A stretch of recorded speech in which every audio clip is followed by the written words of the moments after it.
Bom dia, Segunda Igreja Batista do Alcântara. Este é mais um dia que o Senhor nos deu.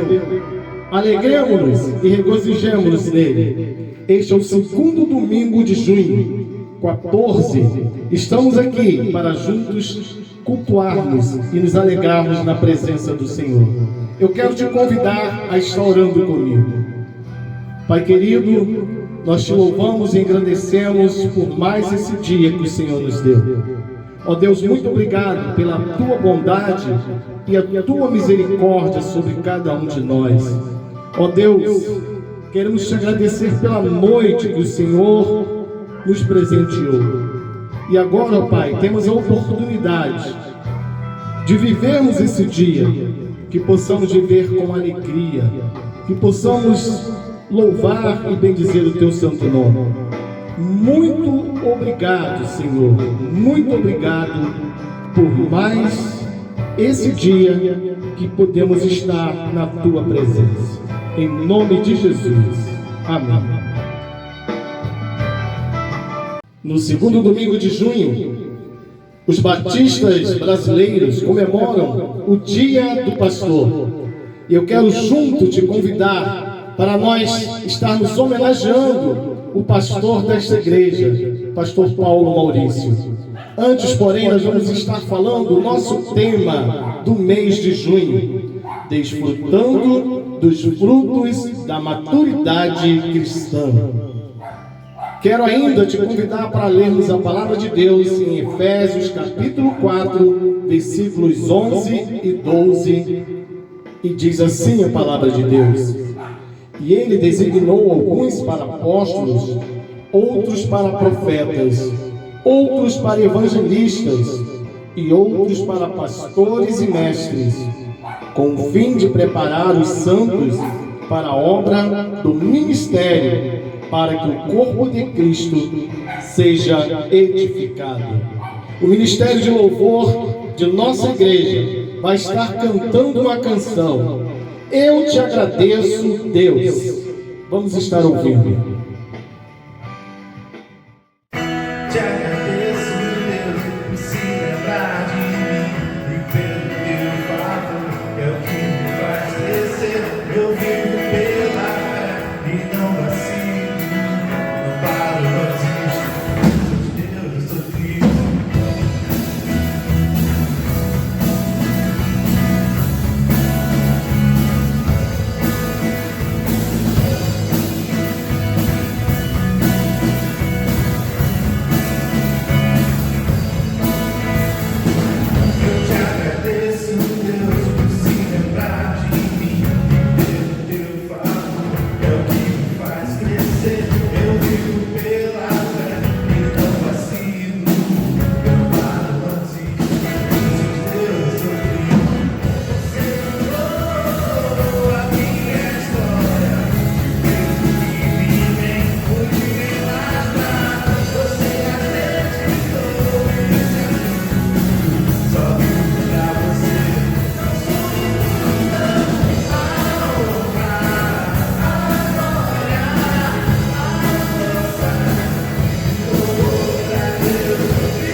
ninguém pode imaginar.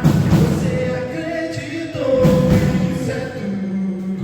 Só vivo pra você. Não sou tudo, não.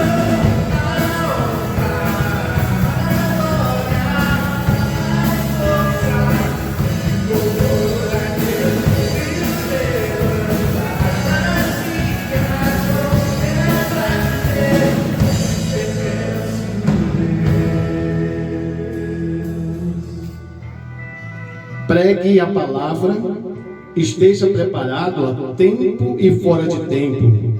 Repreenda, corrija, exorte com toda a paciência e doutrina. 2 Timóteo 4:2. A MCM de nossa igreja tem uma homenagem para o nosso pastor. Persistente, paciente. Obrigado, pastor, por sua persistência em falar do amor de Deus e paciência conosco. Amigo, pastor, obrigado pela sua amizade, que Deus continue lhe abençoando. Essa simpatia. Obrigada, pastor, por sempre nos contagiar com sua simpatia. Temente a Deus. Pastor, continua sendo este homem temente a Deus.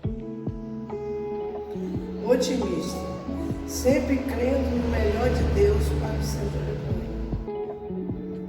Responsável e risonho, cuida com alegria das suas ovelhas. Eu venho em nome da MCM para agradecer a Deus, pastor, pela sua vida. Que Deus te abençoe, que o Senhor continue sendo esse pastor zeloso pelas suas ovelhas. Que Deus te abençoe em nome de Jesus. Amém. Querido pastor, procura conhecer o estado das tuas ovelhas. Põe o teu coração sobre os teus rebanhos. Provérbios 27:23. Eu quero convidar os homens da Ciba, que também tem uma homenagem para o nosso pastor.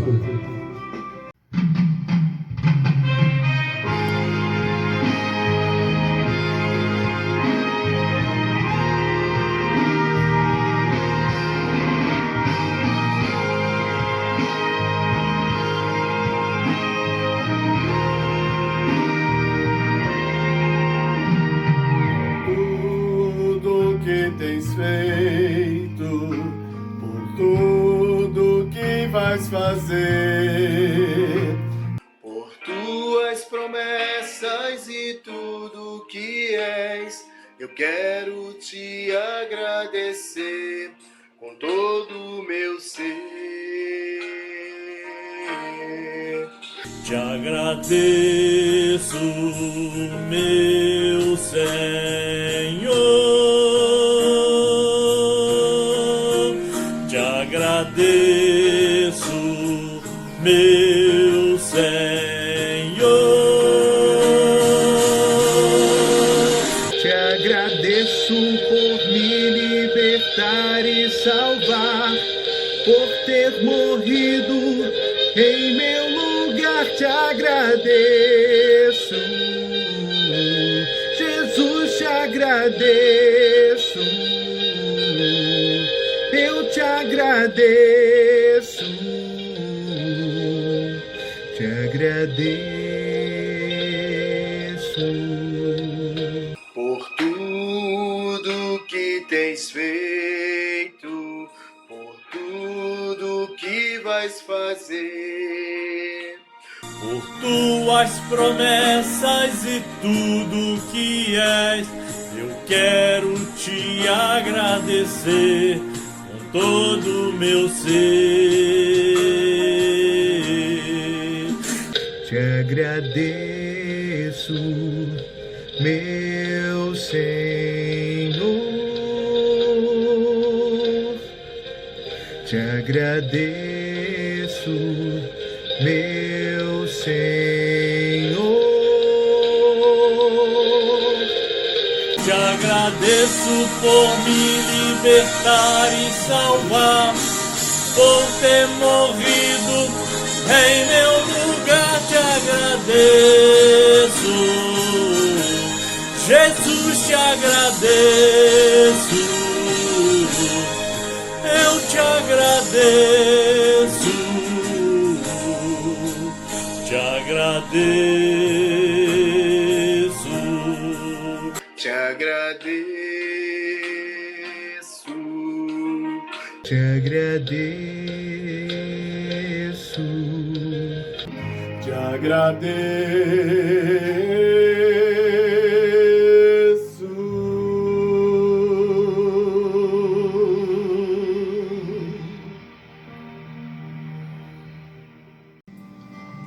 Amado, desejo que te vá bem em todas as coisas e que tenhas saúde, assim como bem vai a tua alma.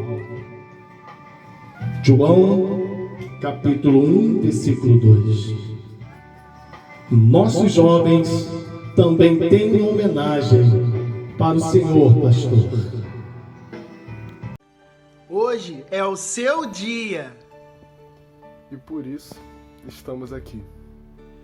Para nos expressarmos melhor a teu respeito. E te dizer que somos agradecidos pela tua vida. Queremos te homenagear. Agradecemos a Deus pela vida do nosso pastor, por ele ser amigo e companheiro. Pastor Paulo Maurício, você tem um ministério profundo, a perseverança, os sonhos, espírito de sacrifício, amor pelo seu rebanho. Por isso, pedimos que o Senhor te abençoe e te guarde. O Senhor faça resplandecer o seu rosto sobre ti e te conceda graça. O Senhor volte o seu rosto para ti e te dê a paz.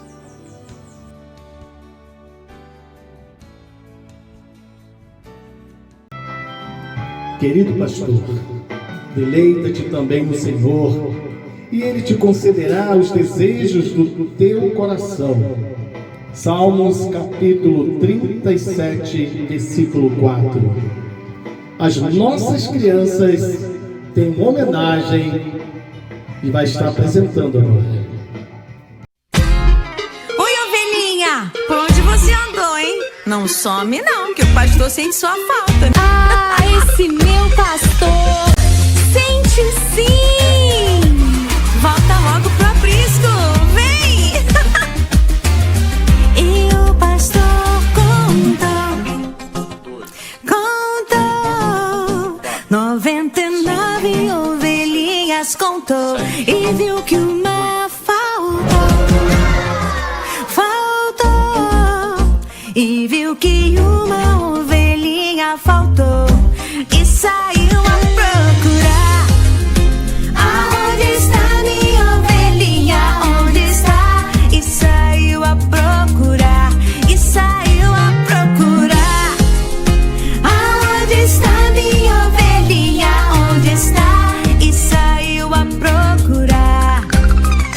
Mexe a mão, ovelhinha, mexe a mão, ovelhinha, mexe a mão, que o pastor vai te encontrar.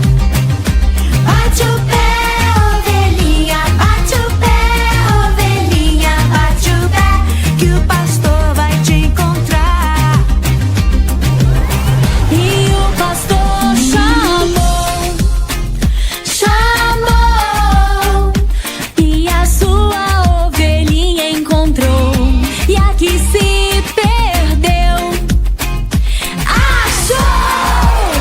Então feliz pra casa ele voltou. Mexe a mão com a gente. Mexe a mão, ovelhinha, mexe a mão, ovelhinha, mexe a mão, que o pastor vai te encontrar. Agora bate o pé. Bate o pé, ovelhinha, bate o pé, ovelhinha, bate o pé, que o pastor vai te encontrar.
pastor. Ovelhinha, mexe a mão, ovelhinha, mexe a mão, que o pastor vai te encontrar. Bate o pé, ovelhinha. Bate o pé, bate o pé. O Senhor te abençoe e te guarde. O Senhor faça resplandecer o seu rosto sobre ti e tenha misericórdia de ti. O Senhor sobre ti levante o seu rosto e te dê a paz. Números capítulo 6, versículos 24 ao 26. Nós estaremos agora ouvindo uma oração de gratidão a Deus por sua vida, querido pastor. Meu Deus bendito, meu Pai amado, Senhor, muito obrigado por mais oportunidade de podermos estar levantando a nossa voz a Ti, Pai querido, para primeiramente te agradecer pelo seu grande amor, pelo seu carinho, seu cuidado com as nossas vidas. Muito obrigado, Pai querido, porque o Senhor tem abençoado as nossas vidas, apesar dos momentos difíceis, Pai querido, o Senhor tem cuidado das nossas vidas. Pai querido, eu quero nesse momento me agradecer por cada vida, Pai querido, que você tem se dedicado a estar dentro da Tua presença santa. Pai querido, neste momento eu quero agradecer pela vida dos Teus servos pastores, Pai querido, cada servo, Pai querido, que o Senhor comissionou para pregar o Teu santo evangelho, para cuidar do Teu povo, do Teu rebanho. Pai querido, eu quero especialmente orar pela vida do pastor Paulo Maurício, Pai querido, que o Senhor colocaste aqui na segunda igreja, Pai querido, para conduzir o Teu rebanho. Pai amado, muito obrigado pela vida do Teu servo, Pai querido, eu te peço, Pai querido, que o Senhor continue cuidando da vida do Teu servo, da saúde do Teu servo, da família do Teu servo, Pai querido, para que ele possa cada dia ter sabedoria, ter alegria, disposição de trabalhar na Tua causa, Pai querido, conduzindo o Teu rebanho nos Teus caminhos. Muito obrigado, Pai amado, pelo Teu grande amor para conosco, para com todo o Teu povo, Pai querido. Nós te agradecemos e pedimos todas essas bênçãos em nome e pelo amor do Seu Filho amado Jesus. Amém. Quero agradecer o privilégio de, nesta manhã, poder estar em nome do Departamento de Eventos Especiais, estar dirigindo esse culto, e agora nós iremos ouvir o estudo da Palavra de Deus, uma contracultura no mundo perdido. Esse estudo estará sendo ministrado pelo nosso pastor desta igreja, Paulo Maurício. Muito obrigado, Deus abençoe a todos. Bom dia, meu amado irmão, bom dia, minha amada irmã. Que bom estarmos juntos em mais um domingo para estudarmos a lição da Escola Bíblica Dominical.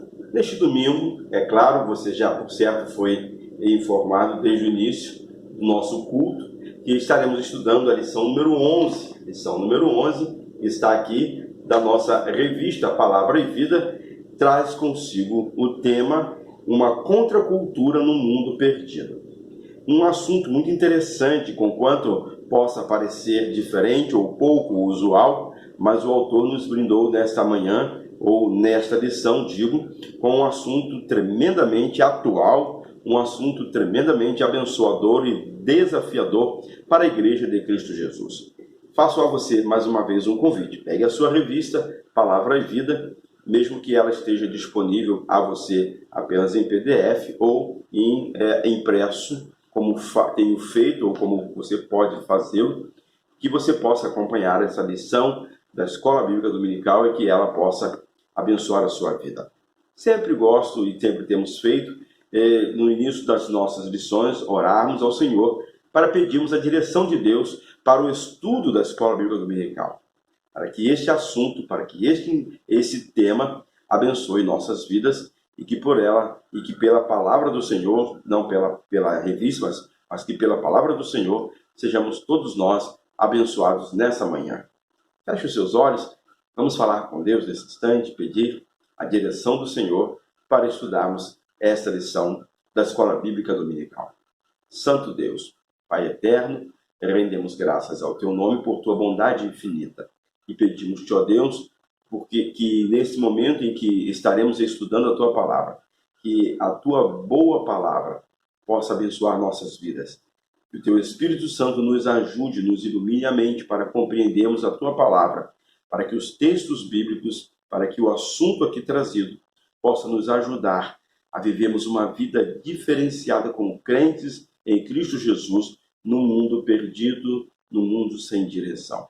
Dá-nos, ó Deus, a oportunidade de sermos luz para esta nação, aqui onde, nesse tempo, o Senhor tem nos plantado. Abençoa a nossa igreja, segunda igreja Batista de Alcântara, abençoa cada irmão, abençoa, Deus bendito, este tempo de isolamento que temos vivido e que em breve nós, com certeza, pela graça e bondade do Senhor, estaremos retomando as atividades no templo do Senhor, para que juntos adorarmos ao teu santo nome. Nos abençoe, nos guarde e dá-nos a tua proteção. Nós oramos a ti agradecidos no doce e precioso nome de Cristo Jesus, o nosso Salvador. Amém. Já de posse de sua revista, por certo, mesmo que você não a tenha, você pode acompanhar a lição que vamos estudar nessa manhã. Uma contracultura no mundo perdido. O que o autor está nos desafiando a pensarmos acerca desse tema? Ele inicia o seu estudo citando o autor John Stott e fazendo uso das palavras dos escritos de John Stott. Ele diz as seguintes palavras. John Stott, segundo ele, os cristãos devem viver em oposição à cultura do mundo. Ora, o autor vai destrinchar essa ideia e dizer que, na verdade, não significa dizer que o cristão é contra o mundo, mas ele traz uma percepção diferente. Ou seja, o mundo, segundo o autor, está sob o domínio do maligno. O mundo está sob o domínio do mal e nós somos de Deus, ou seja, sendo de Deus, não podemos caminhar na mesma direção em que o mundo tem caminhado. Algumas pessoas ou alguns grupos acham interessante a teologia, segundo o autor, do tema que remete-nos à sugestão de ideia de que podemos ser amigos do mundo. E é interessante, eles acham que esta expressão, amigos do mundo, é algo interessante. O autor nos remete ao texto que está em Tiago, capítulo 4, verso 4, e diz assim o texto: adúlteros e adúlteras, não sabeis vós que a amizade do mundo é inimizade contra Deus? Portanto, qualquer que quiser ser amigo do mundo constitui-se inimigo de Deus. E é nesta direção que ele está nos dando um norte para que nós possamos caminhar no estudo desta lição. Há hoje muita gente fascinada pelos valores do mundo, diluindo a mensagem do Evangelho de Cristo Jesus, tornando-o mais suave, para que possam, assim, com isso, alcançar mais pessoas. A preocupação com as igrejas, com as megas igrejas, a preocupação em termos templos lotados tem levado muitas pessoas a se esquecerem dos reais valores ou do que deve verdadeiramente permear a mente e a pregação da igreja. Somos uma contracultura num mundo que está perdido. Não que devamos nos portar arrogantemente, mas devemos sim ser santos e não sermos enamorados do mundo. E é nesse sentido que o autor, então, vai nos dar a orientação. Ele faz abordagem de forma muito interessante neste tema e o analisa em 4 aspectos. E o primeiro aspecto que ele nos desafia a pensarmos, e eu achei muito interessante, e gostaria que você prestasse bem atenção e refletisse sobre o que ele está abordando, que é algo muito sério, muito importante para os nossos dias, porque muitas das nossas igrejas têm sofrido em decorrência desta amizade ou desta aproximação com o contexto do mundo. Qual é o nosso ponto de partida? Ou qual é o ponto de partida que o autor aborda para que a igreja caminhe como uma contracultura no mundo perdido? O primeiro ponto de partida, ele nos remete ao texto que está em Romanos, capítulo 12, versos 1 e 12. E o texto diz assim: rogo-vos, pois, irmãos, pela compaixão de Deus, que apresenteis os vossos corpos em sacrifício vivo, santo e agradável a Deus, que é o vosso culto racional. E não sede conformados com este mundo, mas sede transformado pela renovação do vosso entendimento, para que experimenteis qual seja a boa, agradável e perfeita vontade de Deus. É claro, algumas ideias ficam muito claras qual é o nosso ponto de partida. E aqui o autor primeiro nos sugere a entendermos de que nós precisamos ter em mente de que o seguidor de Jesus não pode viver segundo os princípios do mundo. O seguidor de Jesus não vive como um mundo sem Jesus vive. Os padrões que o mundo estabelece não podem ser os nossos padrões. A segunda ideia muito interessante, ele diz que o seguidor de Jesus, além de não viver segundo os padrões do mundo, ele deve apresentar-se a Deus e não amoldar-se ao mundo. Ora, que coisa interessante. E o que o texto está dizendo traz-nos a ideia de que nós não podemos nos amoldar ao mundo. E é interessante essa ideia, diz ainda o texto, não vos conformeis. Ora, não vos conformar significa não tomar a forma do mundo. Ou seja, o texto está nos advertindo de que nós não podemos, como igreja de Cristo, conquanto estejamos no mundo, não podemos ter a forma do mundo. E aí ele faz uma analogia muito interessante. Ele diz que o cristão, ele não é massa de bolo que toma a forma aonde ela é posta. Já observou? Eu já observei essa ilustração que ele faz uso aqui. Interessante. Pega uma massa de bolo e coloca numa forma, num formato de coração. Você terá um bolo no formato de coração. E assim, se é quadrado, se é redondo ou retangular, o formato que tiver a forma, o bolo vai ter. E aí é nesse sentido que o texto está nos advertindo e o autor está nos direcionando a entendermos que o cristão não pode ganhar a forma do mundo. Nós não podemos permitir que sejamos influenciados com o mundo. Nós somos do Senhor. A igreja do Senhor é a igreja do Senhor, seja no mundo ou seja na sua casa. Ela não pode ser diferente. O texto está trazendo-nos a ideia holística, ou seja, um todo. O cristão, ele é do Senhor na igreja, no mundo e na casa. Em qualquer lugar onde nós vivemos, em qualquer circunstância, nós somos do Senhor e não podemos ser amoldados pelos princípios do mundo. Devemos apresentar, segundo o texto que lemos, os nossos corpos como um ato de culto a Deus. E é interessante porque fala do ser humano na sua totalidade. A realidade da existência, a pessoa concreta, é a totalidade da pessoa e não só o físico. Ou seja, quando o texto fala de apresentarmos os nossos corpos, o nosso corpo, significa que é o ser humano na sua totalidade. Por isso, a mente também, ela deve ser transformada. Transformai-vos. E aqui é metamorfose, de onde vem a palavra metamorfose, que é passar para um outro estágio. E aqui ele usa mais uma vez uma analogia, e ele cita que é como a lagarta que se transforma na borboleta. Mudança de paradigma, mudança de postura na vida de quem agora alcançou a Jesus. Então, qual é o ponto de partida? Nosso ponto de partida é que cremos em Jesus, assumimos com Jesus um compromisso de vivermos uma vida santa. A ética segue a fé.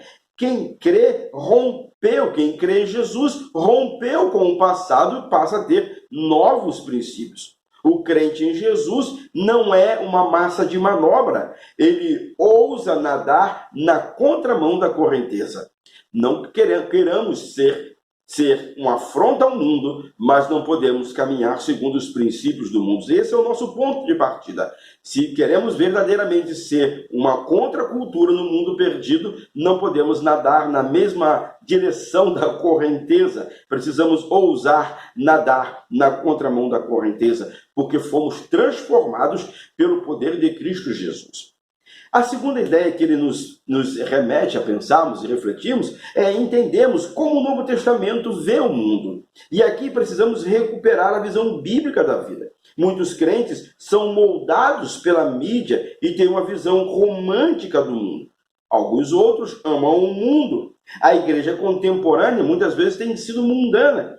Até os critérios para se avaliar uma igreja são critérios mundanos e não critérios bíblicos. E por que ele diz isso? Por que até a forma de avaliar? Já observou como muitas vezes uma igreja ela é avaliada por conta da sua arquitetura, ou seja, a arquitetura de seu templo, do volume das entradas ou do nível social dos seus membros? A sua igreja tem quantos membros? E pelo quantitativo se julga ou se classifica uma igreja. O critério, na verdade, não deveria ser pelo tamanho físico da igreja. Talvez alguém tenha dito assim, fulano congrega ou é pastor de uma grande igreja, porque a estrutura física é uma estrutura física de tamanhos consideráveis. E é interessante porque o autor diz que o critério do qual deveríamos ser avaliados como igreja é o quanto essa igreja exibe de Cristo para as pessoas. E não o quanto ela é grandiosa aos olhos dos homens. Como o Novo Testamento vê o mundo? Não como um mundo, ou seja, o cosmo ou as pessoas nas quais Deus amou, mas um sistema de valores corrompido. E aí o Novo Testamento revela como ele vê o mundo. Interessante, porque a primeira ideia que a gente percebe é que o Novo Testamento diz: não ameis o mundo, nem o que no mundo há. Se alguém ama ao mundo, ou ama o mundo, o amor do Pai não está nele. Então, não podemos amar o mundo. Amar o mundo aqui não no sentido cosmos, nem no sentido das pessoas, mas de valores, ou um sistema de valores corrompido. A igreja de Jesus não pode ser moldada pelo mundo, nem ceder aos seus apelos. Não deve ter esses princípios como base para a sua vida. O convite divino de Deus, ou seja, o convite de Deus para o ser humano, desde o início é: anda em minha presença e ser perfeito. Está lá em Gênesis capítulo 17, verso 1. Isso não é legalismo, nem é fundamentalismo. Chamar alguém de legalista ou chamar alguém de fundamentalista é obra de quem não tem argumento.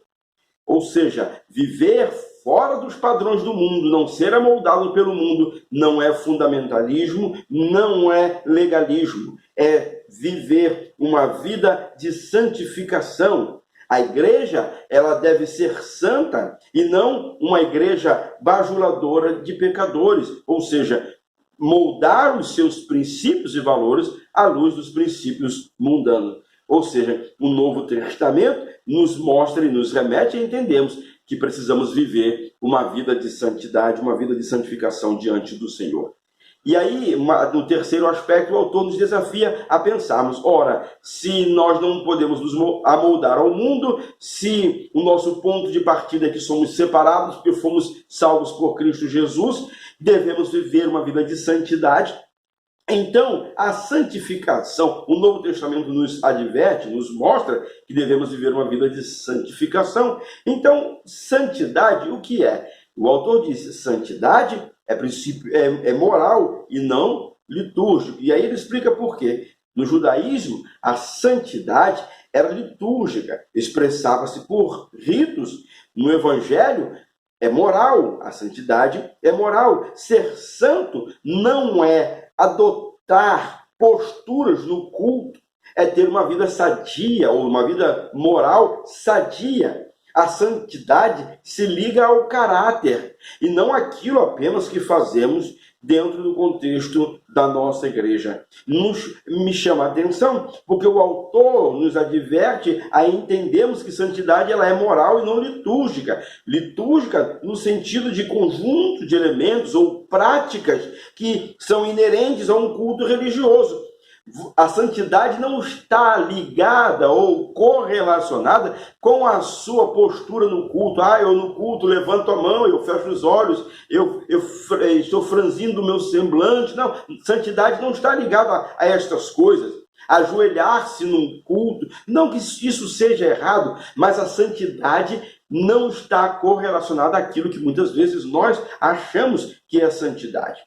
O exame da palavra de Deus nos leva a compreendermos que a conversão ela é um divisor de águas na vida moral da pessoa. Significa dizer que a pessoa mudou o seu destino final, do inferno para o céu. Os valores e princípios da sua vida não são mais os valores do inferno, agora são os valores do céu. Ele mudou a sua vida aqui na terra e os seus valores mudaram.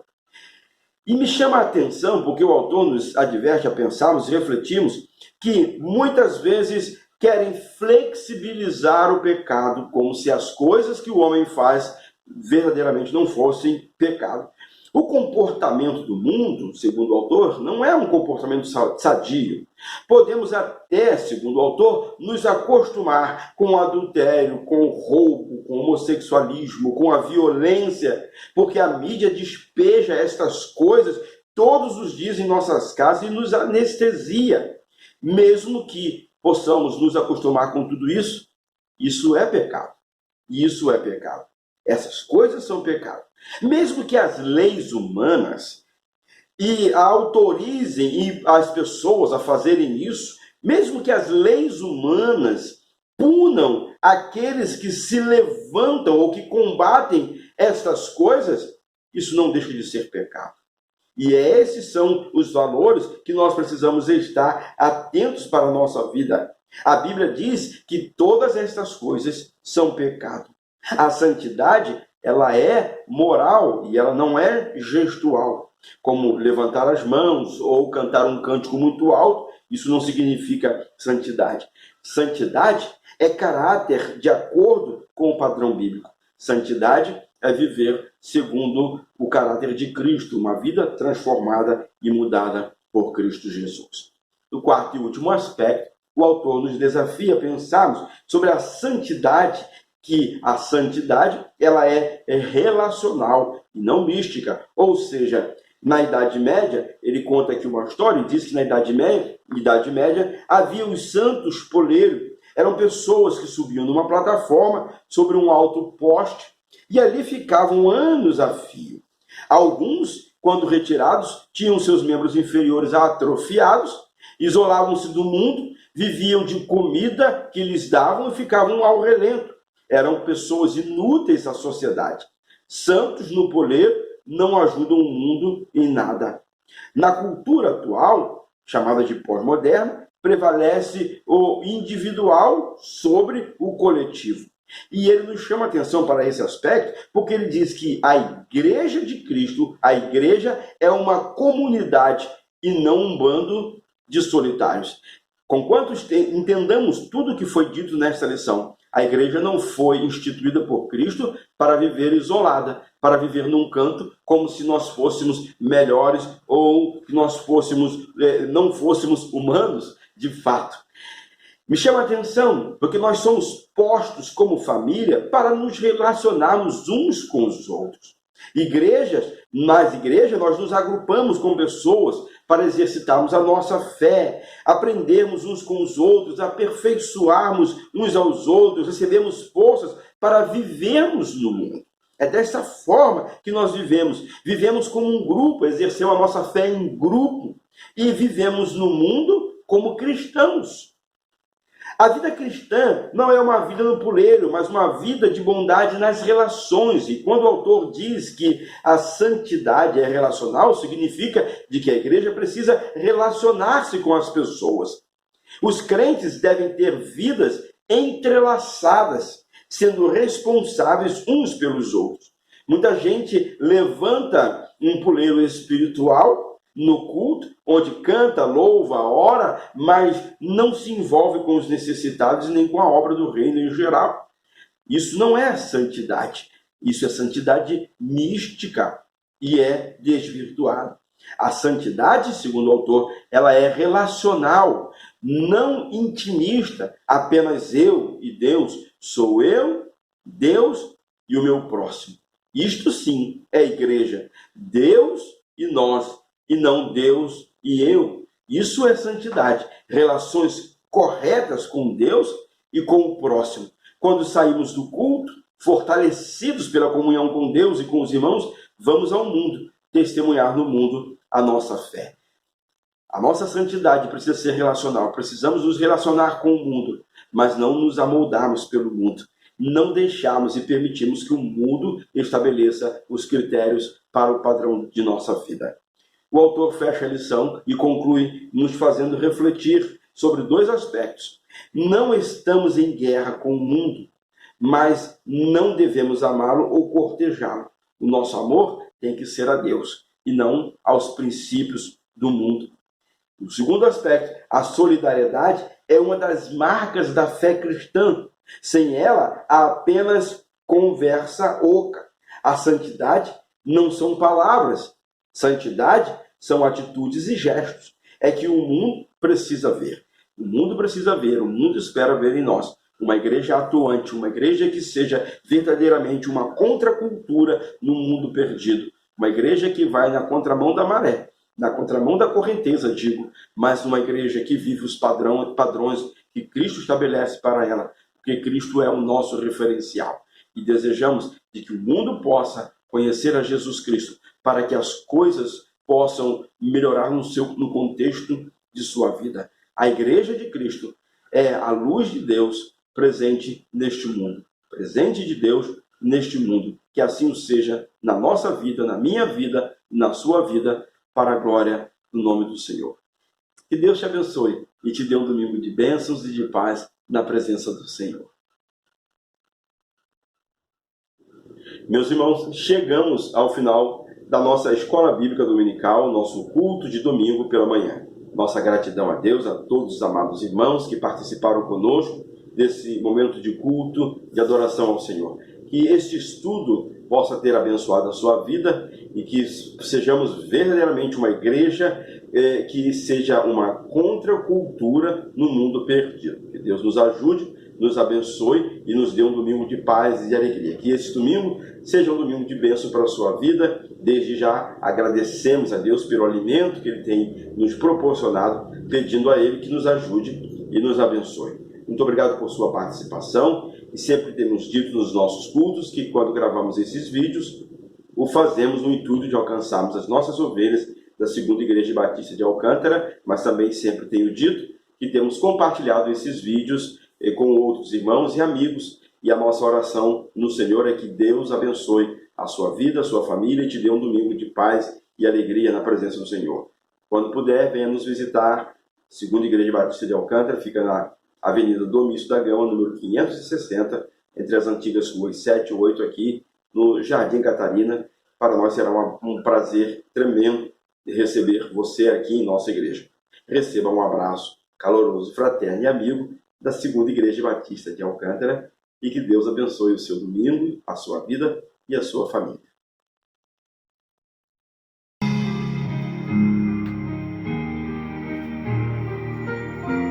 Bom dia, meu pastor. A Segunda Igreja Batista do Alcântara tem muito prazer nesta manhã de estar lhe presenteando no Dia do Pastor. Sua igreja gosta de fazer mimo e o senhor gosta de receber mimo. E nós estamos aqui lhe trazendo então esses mimos para abençoar a sua vida. É com muita alegria que nós estaremos, dentro de mais alguns instantes, lhe passando as mãos essas lembranças. Estamos vivendo esse momento de isolamento social e nós não podemos estar juntos com o Senhor, mas nós estaremos representando a nossa igreja e lhe levando então essas delícias de presente.